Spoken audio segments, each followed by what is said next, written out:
I mean, overall, the consensus, if you ask somebody, like, who, like what I was like, my nickname was Giggles. Like, I didn't have a cool nickname in sports. My name was Giggles.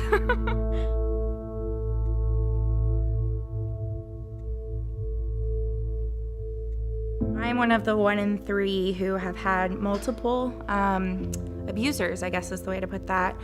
My first experience was with, he's my half-brother. It was, we used to go to my dad's parents' house for Christmas Eve, and all of my cousins were in there.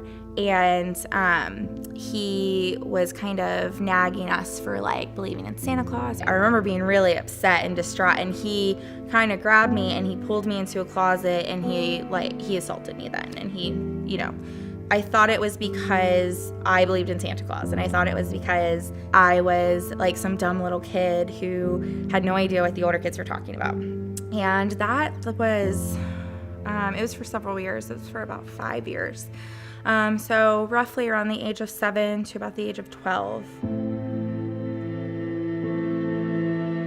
So nobody knew until I was about 18. And my older sister, we were in the car, and she was really upset about her other little sister, just kind of nagging on her and just, why does she do this and why does she do that? And I just exploded. I just told her, I'm like, you have no idea. And she was like, what are you talking about? What was so bad about your life? And I told her. And so I came home maybe the next day from school.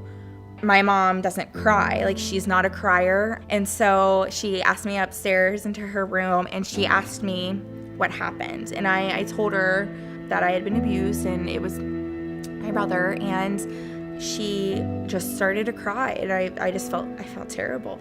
Probably the reason why I never said anything.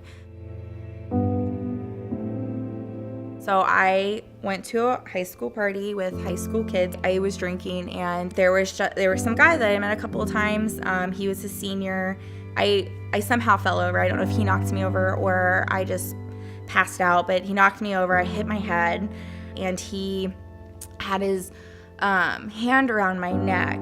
I just remember how painful it was. I think I realized what was happening because it had happened before. But it was much more violent, and there's blood everywhere, and it was just painful. And I don't even remember several weeks after that. I just remember it just kind of being in a fog. I knew I had broken the rules. I knew I had done something wrong, and I was a rule follower. So I felt like it was my fault. I broke the rules, and I was being punished. And even if my mom didn't find out, like, somebody in the universe was punishing me.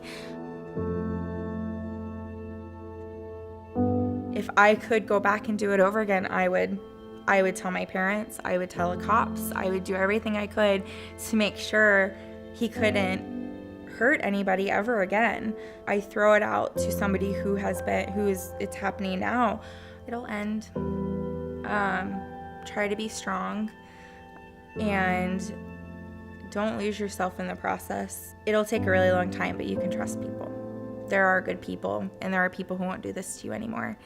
And one day it'll just be a story you can tell somebody else to help them.